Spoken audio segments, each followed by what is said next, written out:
ወርሒ ነሐሰ ዕለት ሓደ ነሐሰ በስመ አብ ወወልድ ወመንፈስ ቅዱስ አሃዱ አምላክ።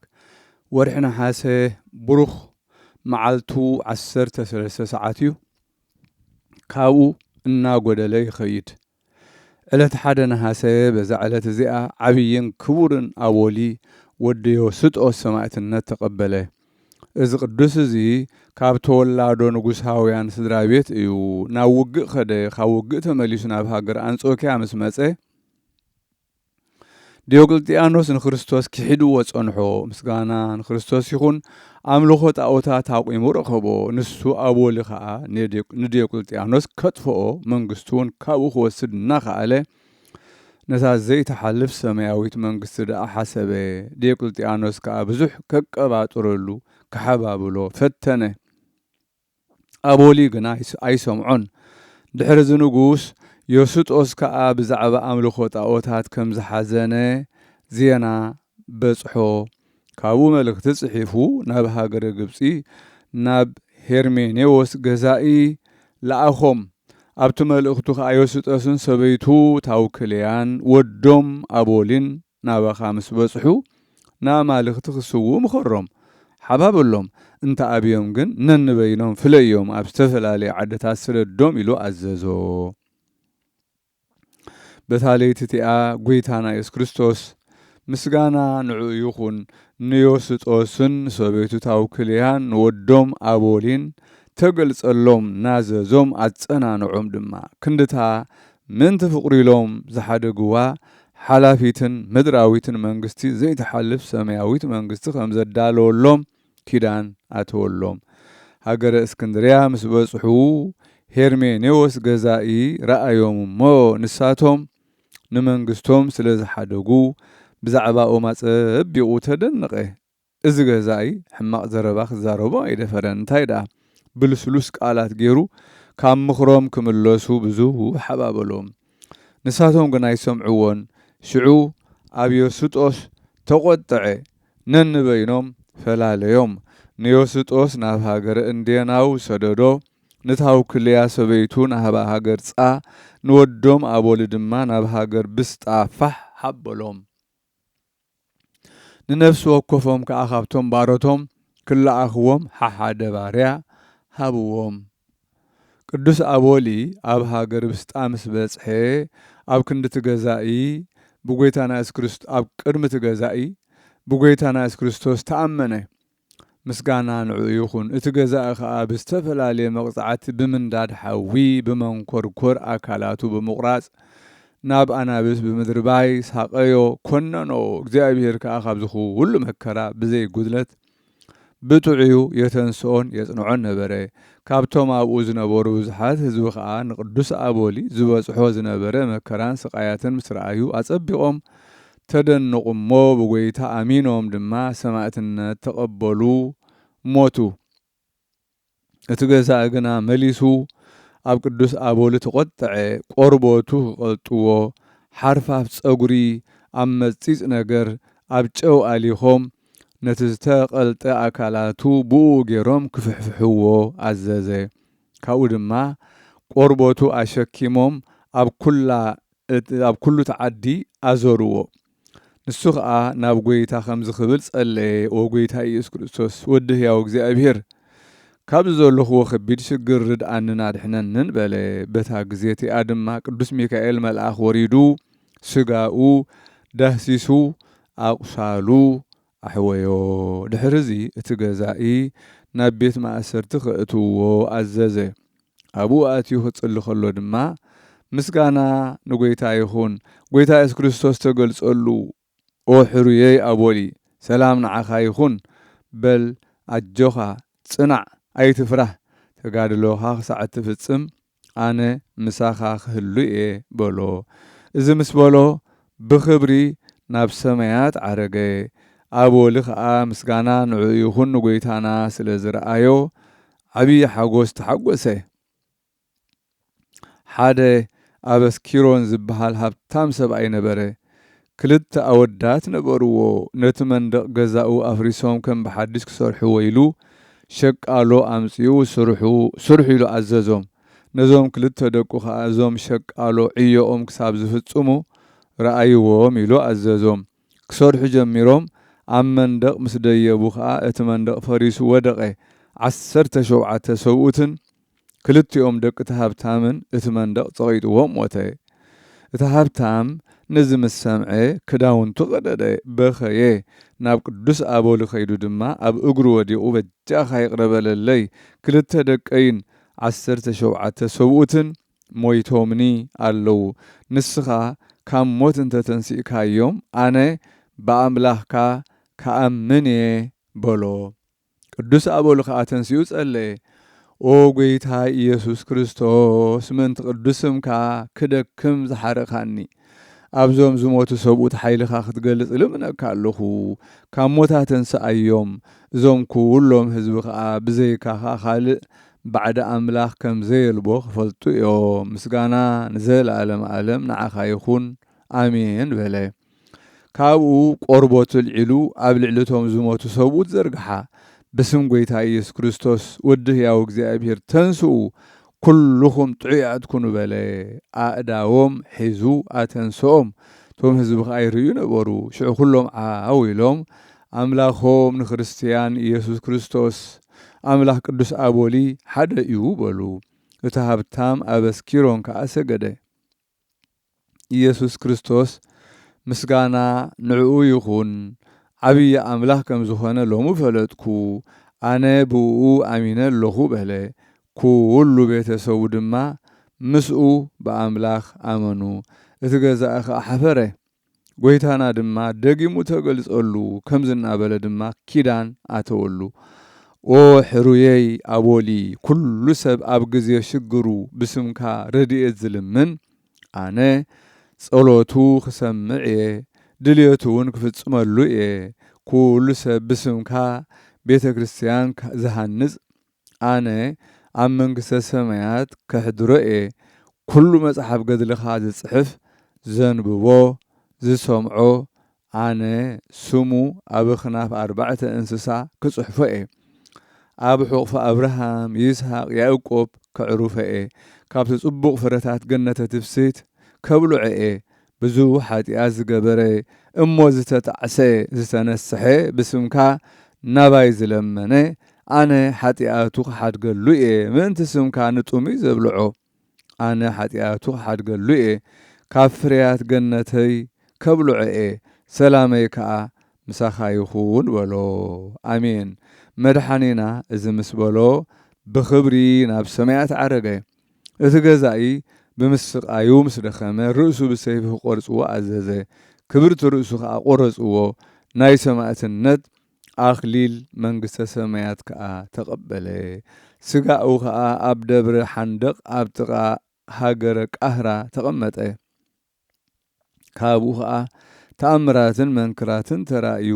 ንሕሙማት እውን ዓብዪ ፈውሲ ኾነ። እግዚኣብሔር ብጸሎቱ ይምሓረና፣ በረኸቱ ከዓ ምሳና ይኹን ንዘለዓለም ዓለም ኣሜን። ሰላም ለኣቦሊ ዘኢተመልአ ናፍቆ እንዘይሜንን ብሩሮ ወእንዘይገድፍ ወርቆ በእንተ ኢየሱስ ኣብ እማህፀን ዘአልሃቆ እስከነ በመጥባሕት ለአነዳሁ ዝሃቆ በቅድመ ገዛኢ ሃጥእ ይሃሰወ ጽድቆ።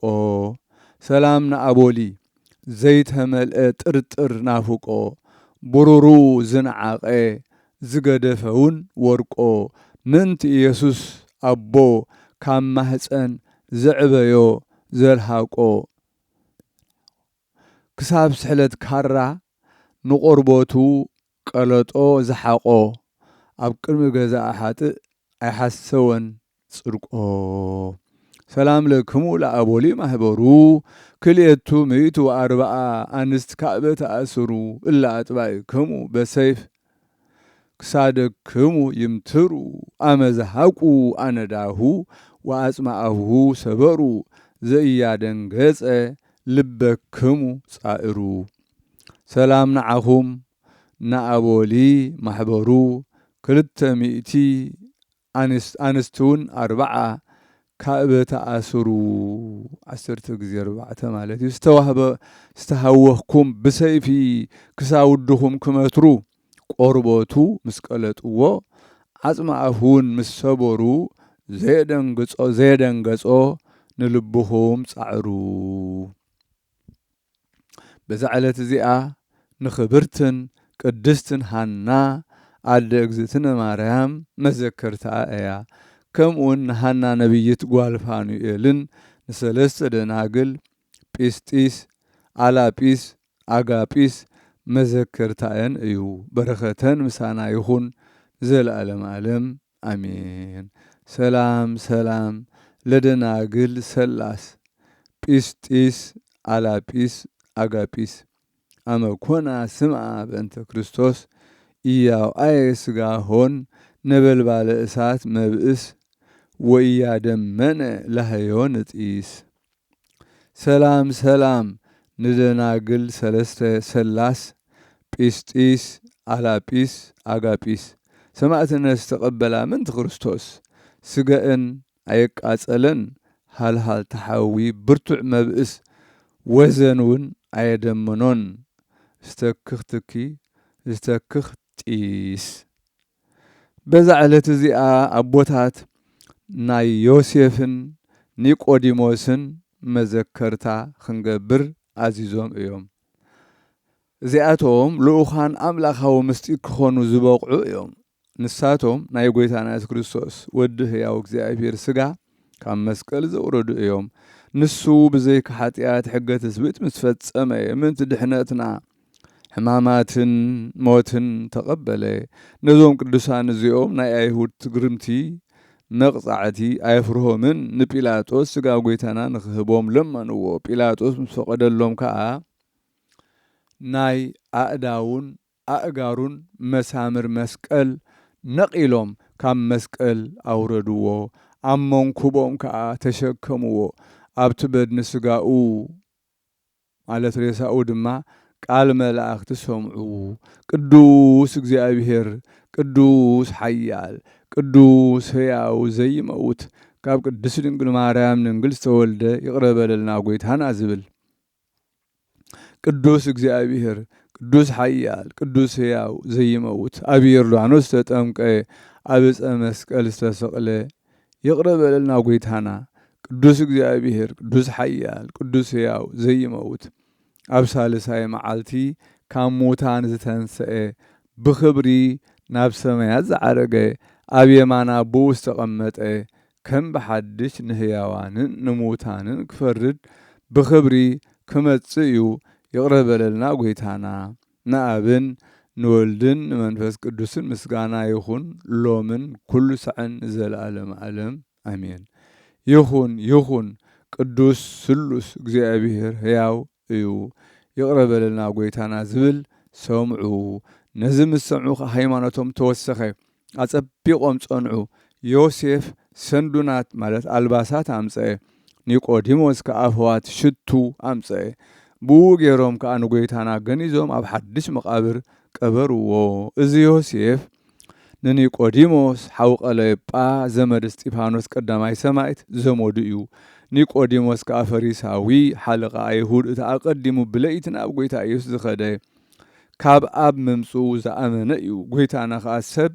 كام ماين كام منفس قدسن تزي تولده نامنكس سمايات كأتو أيك إلنيو إلو سنغورو نسو نيقوديموس نا أيهود نا قويتانا تمهرتي قالو خق قالو لخلو نا قويتانا تمهرت قالو خق قالو لخلو بزيو قزي قسسوم نبره دحرتن سايو خا مقد إيماهوس كخدو خلو زرخبوم نساتهم قليوبان نيقوديموسن ايوم كيف لطو خلو اتاب يروساليم زخونو خلو نغرو نسو خا بزعباو كريستوس كم زقتل كم زتنسئ نبيات تنبيوم ايوم يلو نغروم مسألة ليو خا تسوروم ناب كتما مسأتو خا نبصوتهم نغروم نيوسيف كا نقويتانا سلزق أبرو أيهود كقتلوا ودليوم بيت مأسرت أسروا إتعاف دق بيت مأسرت ساعات يخلوخ أقويتانا نابتي يوسف زلوا أبسرق الله كيروبيل توتحو